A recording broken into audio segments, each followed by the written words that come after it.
the one that resonates, that's still stuck in my head right now, is that we're doing a plan for clients who are approaching retirement in about 6 months to a year. They live a very frugal lifestyle, so nothing of concern when it came to expenses.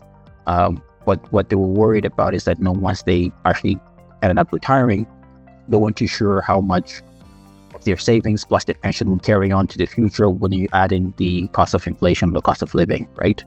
So we planned out, and we saw that the plan was actually going to generate some deficits.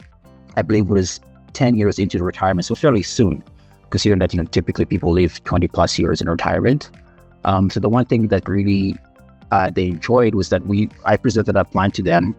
We already solved the plan, and I got this idea from another advisor as well, where we solved the plan, but we disengage all the strategies that I would recommend the client, so they could see where their starting point was, and we started building strategy at a time, building into the plan that I had solved based on what they had told me. And they were happy with that. So there were some recommendations, maybe reducing expenses, but I didn't feel that was right by them, just because they're already living a frugal lifestyle. It would be really suck for them to cut expenses even further. So the one thing that picked the client's eye was that there was a strategy by Sam on the side saying, consider selling a property and renting it.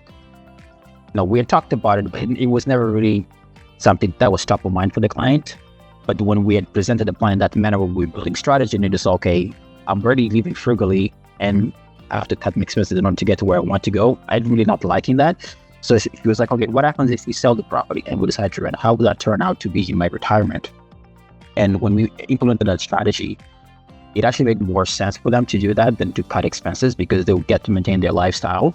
But then the sale of the property would add that much needed liquidity to minimize that longevity risk.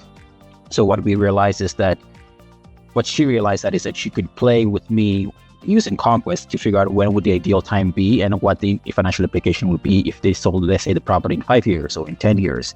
And then they also got to play with the potential rental costs, because they are more familiar with the rental market and where they live. So we put $1,500, $2,000, $2,500. How did that all play out? And they came out of that. It's like, oh, okay, I didn't think about that. Okay, maybe I should think about doing certain things in my home and change this and change that.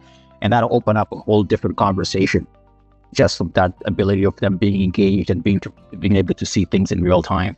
So, and I have many stories of that, but I think that's the one that resonated with me the most, because the client kept on, talking about how that's what I'm looking for. She didn't feel like a student; she's more a partner in the planning process, right?